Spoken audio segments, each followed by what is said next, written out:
오늘 장모님 때문에 머리가 멍했습니다. 아내가 오빠한테 유산을 양보했거든요. 근데 그 다음 말이 진짜 예상 못했어요. 장모님이 갑자기 카톡 하나 보내셨어요. 다들 이번 주말에 올 수 있어? 얘기 좀 하게. 아내가 폰 보더니 조용히 저한테 물었어요. 여보, 뭔 얘기 하려는 거지? 저도 몰랐죠. 그냥 갔습니다. 거실에 앉자마자 장모님이 말씀 꺼내셨어요. 내가 가진 게 많진 않은데 민정이 너한테 솔직하게 얘기해야 할 것 같아서. 아내 표정이 딱 굳더라고요. 저도 심장이 좀 쿵했어요. 요새 오빠가 많이 힘들잖아. 엄마가 좀 도와줘야 할 것 같아서 민정이 네가 이해해줬으면 해. 아내가 아무 말도 안 했어요. 딱 3초 정도 침묵이 있었는데 그게 되게 길게 느껴졌습니다. 저 솔직히 아내 손 꼭 잡았어요. 그랬더니 아내가 피식 웃으면서 엄마 재산이잖아요. 엄마 하고 싶은 대로 하세요. 장모님 눈이 커지시더니 아이고 민정아 고맙다 정말. 근데 아내가 멈추지를 않았어요. 근데 엄마 저한테 나중에 용돈 달라고 하거나 아프시면 저보고 병원 모시고 다니라고 하시면 안 돼요. 장모님이 말을 잇지 못하셨어요. 오빠가 받았으면 오빠가 하는 거예요. 앞으로 그런 건 오빠랑 얘기하세요. 장모님은 한동안 아무 말씀도 못하셨어요. 그냥 조용히 고개만 끄덕이셨는데 그 표정이 좀 복잡해 보였습니다. 집에 돌아오는 차 안에서 아내는 창밖만 보고 있었어요. 제가 먼저 물었습니다. 괜찮아? 아내가 저쪽으로 고개 돌리더니 노릇하게 말했어요. 나 후회 없어. 근데 엄마한테 먼저 연락 안 할 것 같아. 그 말 듣고 아무 말도 못했어요. 그냥 시동 걸고 출발했습니다. 근데 집에 돌아오면서 드는 생각이 아내가 오늘 잃은 게 전만은 아닌 것 같았어요. 아내의 판단이 현명했다면 좋아요와 구독 부탁드립니다. 강아지 이름이 왜 은석이에요? 매일 부르고 싶으니까. 은석아, 오늘 할머니 많이 보고 싶었어. 군 휴가 나와서 강원도 홍천 할머니 댁 마당에 들어섰는데 나한테 하는 말인 줄 알았다. 근데 아니었다. 할머니는 텐마루에 앉아서 새끼 강아지를 무릎에 올리고 계셨다. 할머니, 저 왔어요. 어머! 할머니가 고개를 드셨다. 눈이 젖어 있었다. 우리 은석이 왔네. 은석아, 인사해. 오빠 왔다. 할머니, 이름이 왜 은석이에요? 할머니가 강아지 머리를 쓰다듬으셨다. 보고 싶고 매일 부르고 싶으니까 네 이름이로 했지. 나는 아무 말도 못했다. 작년 추석 이후로 아무도 안 왔다. 아버지는 바쁘다 하셨고 어머니는 몸이 안 좋으셨고 나는 군대에 있었다. 반년이 다 되어갔다. 저녁 먹고 마루에 나란히 앉았다. 은석아, 할머니가 오늘 뭐 했게? 밭에 갔는데 허리가 아파서 주저앉았어. 한참 울었지. 할머니는 웃으면서 말씀하셨다. 근데 그게 더 슬펐다. 할머니, 아프시면 전화하시지. 전화해서 뭐하게, 다들 바쁜데. 할머니가 강아지를 꼭 안으셨다. 은석아, 할머니가 말할 데가 없었어. 근데 이 녀석이 다 들어줘. 그날 밤 나는 잠이 안 와서 물 마시러 나갔다. 할머니 방에 불이 켜져 있었다. 문틈으로 봤다. 할머니가 강아지를 안고 사진첩을 보고 계셨다. 내 어릴 적 사진이었다. 은석아, 우리 손자 이만할 때 할머니가 업고 다녔어. 이쁘지? 강아지가 꼬리를 흔들었다. 할머니가 너무 오래 살았나 봐. 다들 바쁘고 할머니만 여기 있고. 그때 할머니가 사진을 쓰다듬으셨다. 그래도 은석아, 너 있어서 할머니 아침에 눈 떠. 고마워. 나의 눈시울이 붉어졌다. 다음날 아침 나는 가족 단톡방에 글을 올렸다. 할머니 밭에서 쓰러지셨대. 아무도 몰랐어. 일주일에 한 번은 전화하자. 아버지가 바로 답했다. 내가 먼저 전화할게. 버스 타고 부대로 돌아가는데 할머니한테 전화가 왔다.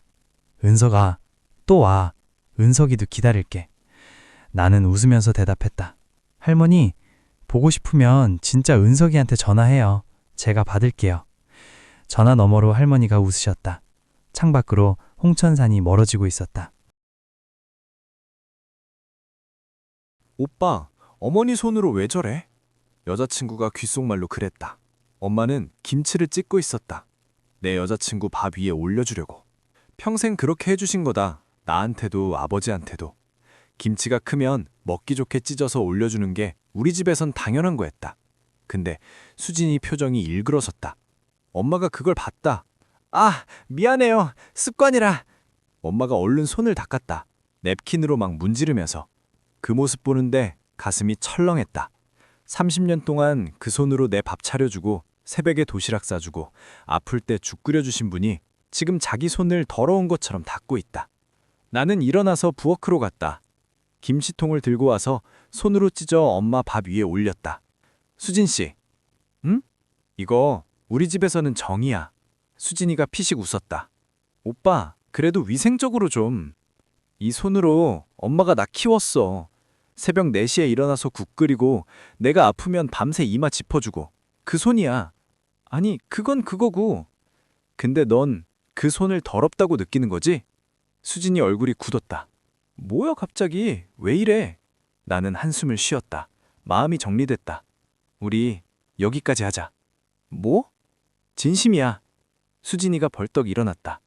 김치 하나 가지고 지금 이러는 거야? 진짜 어이없네. 김치가 아니야. 나는 고개를 저었다. 엄마가 왜 그랬는지 넌 한 번도 생각 안 했잖아. 행동 뒤에 있는 마음, 그걸 볼 줄 모르는 사람이랑 나는 평생 못 살 것 같아. 그래, 잘 됐다. 나도 이런 집안 싫었어. 문이 쾅 닫혔다. 엄마가 내 손을 잡았다. 채혁아, 엄마 때문에. 아니 엄마. 나는 웃었다. 오늘 알아서 다행이야. 결혼하고 알았으면 그게 진짜 무서운 거지. 엄마 눈가가 붉어졌다. 엄마, 된장찌개 끓여줘. 오늘 입맛 없는데 그거 먹고 싶다. 엄마가 부엌으로 가면서 손으로 눈물을 훔쳤다. 나는 그 뒷모습을 보면서 생각했다. 저 손 함부로 대하는 사람한테 내 인생 맡길 뻔했구나. 끊길 인연은 빨리 끊기는 게 맞다. 오늘 이야기가 마음에 와닿으셨다면 구독과 좋아요 부탁드립니다. 여러분의 응원이 다음 영상 제작에 큰 힘이 됩니다. 엄마, 저 제사도 지내는데 누나랑 똑같이 받는 건 말이 안 되죠. 집 팔아서 삼천 내밀었다가 제가 아들한테 들은 말이었습니다. 저는 남편이랑 서울 변두리 빌라에서 20년째 살고 있었습니다. 아이들 어릴 때부터 이 집에서 키웠고 남편이랑 둘이 허리띠 졸라매며 모은 집이었습니다. 아들 준혁이 결혼시킬 때 있는 거 없는 거 다 긁어 모았습니다. 전세 계약금 보태주고 예단 챙겨주고 혼수에 이것저것 하다거니 그게 다 합쳐서 8천이 넘었습니다. 딸 지연이는 시집 갈 때 3천 줬고요. 그렇게 자식들 다 챙겨주고 나니까 우리 통장이 텅 빈 것이었습니다. 여보, 우리 이제 어떻게 살아요? 그러게, 노후 준비를 하나도 못했네. 남편은 허리가 안 좋아서 일을 많이 못했고 저는 식당 일을 조금씩 하고 있었지만 그것도 오래 못할 것 같았습니다. 여보, 이 집을 팔면 어떨까요? 작은 데로 옮기고 남는 돈으로 노후 준비를 하자고요. 우리 나이가 이제 70인데 언제까지 이렇게 살아요? 남편이 한참 생각하더니 고개를 끄덕였습니다. 그러자고. 우리도 이제 우리 챙겨야지. 다행히 집이 2억에 팔렸습니다. 작은 아파트를 1억에 구했고 남은 1억으로 노후 준비를 하려고 했습니다. 근데 자식들한테 아무것도 안 주고 가자니 마음이 걸렸습니다. 준혁아, 지연아, 엄마가 집 정리하면서 여유가 조금 생겼어. 너희한테 3천씩 줄게. 딸 지연이는 손을 저었습니다. 엄마, 됐어요. 그 돈 엄마 아빠 쓰세요. 병원비도 있어야 하고. 아이고, 받아. 엄마가 주고 싶어서 주는 거야.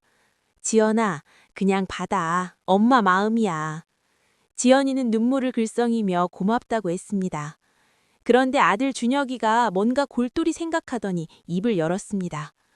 엄마, 저 3천 말고 5천 주세요. 뭐? 저 결혼할 때 받은 돈이 혼수랑 집 계약금에 다 들어간 거잖아요. 누나는 3천을 현금으로 손에 쥔 거고 저는 한 푼도 손에 남은 게 없어요. 저는 귀를 의심했습니다. 준혁아, 그게 무슨 소리야? 네가 결혼할 때 필요하니까 써준 거지. 그게 계산이 되는 거야?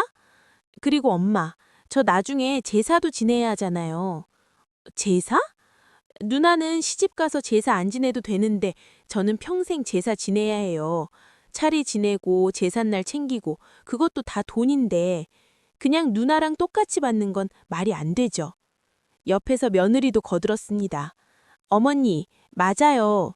저희가 명절마다 제사 다 챙기잖아요. 공평하게 해주셔야죠. 딸 지연이가 눈이 동그래졌습니다. 야, 준혁아, 지금 엄마가 집 팔아서 주시는 거잖아. 그게 무슨 소리여? 누나는 빠져. 3천 받으면서 왜 끼어들어? 내가 왜 빠져? 너 지금 제정신이야? 누나랑 나랑 상황이 다르다고. 나는 아들이잖아. 저는 그 자리에서 웃음이 나왔습니다. 웃는 게 아니었는데 웃음이 나오더라고요. 엄마, 왜 웃어요? 아니야.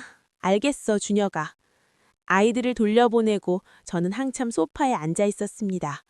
20년 산 집을 팔았습니다. 아들 장가 보낼 때 적금 다 깼습니다. 그런데 제사 얘기가 나올 줄은 몰랐습니다. 그날 밤 남편이랑 마주 앉았습니다. 여보, 오늘 준혁이가 제사 얘기를 하더라고요. 제사? 자기가 제사 지내니까 더 받아야 한다고. 남편이 한참 아무 말이 없었습니다. 우리가 살아있는데 벌써 제사 얘기를 해? 저는 그 말 듣고 그제야 눈물이 났습니다. 여보, 나 섭섭해요. 나도. 우리가 뭘 잘못 키운 걸까요? 당신이 잘못 키운 거 없어. 그냥 그렇게 된 거지. 남편이 제 손을 꼭 잡았습니다. 여보, 우리 더 이상 눈치 보지 말자고. 우리도 살아야지. 저는 며칠을 생각했습니다. 그래도 내 새끼인데, 그래도 아들인데. 근데 자꾸 그 말이 머릿속에서 맴돌았습니다. 살아있는 엄마한테 제사 얘기를 하는 아들. 그리고 준혁이한테 전화를 했습니다. 준혁아, 내 엄마 생각해 보셨어요?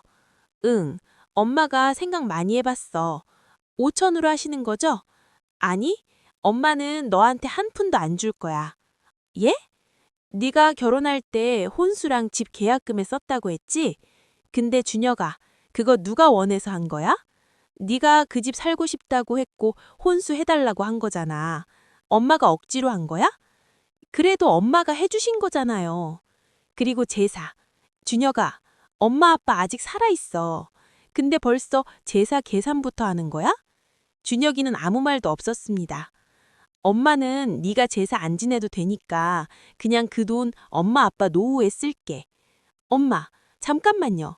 제가 그런 뜻으로 한 말이 아니라 준혁아, 엄마는 지금까지 너한테 한 번도 섭섭하다는 말 안 했어. 근데 오늘은 섭섭해. 준혁이 목소리가 낮아졌습니다. 엄마는 이제 아빠랑 우리 챙기면서 살 거야. 그게 다야. 저는 전화를 끊었습니다. 손이 떨렸습니다. 남편이 옆에서 제 손을 잡았습니다. 잘했어, 여보. 며칠 뒤 딸 지연이가 반찬을 들고 찾아왔습니다. 엄마, 잘하셨어요. 그래도 내 새끼인데. 맞아요. 그러니까 엄마가 더 잘하신 거예요. 준혁이도 시간이 필요할 거예요, 엄마. 저는 지금 남편이랑 작은 아파트에서 살고 있습니다. 아침에 일어나면 남편이랑 동네 한 바퀴 걷습니다. 가끔 마트에서 비싼 것도 사 먹고 목욕탕도 같이 갑니다. 준혁이 생각이 안 나는 건 아니었습니다. 근데 후회는 없었습니다. 여보, 오늘 뭐 먹고 싶어요? 우리 오랜만에 갈비 먹으러 갑시다. 좋아요. 우리끼리 맛있는 거 먹읍시다. 끝까지 시청해주셔서 감사합니다. 여러분의 응원이 다음 영상 제작에 큰 힘이 됩니다.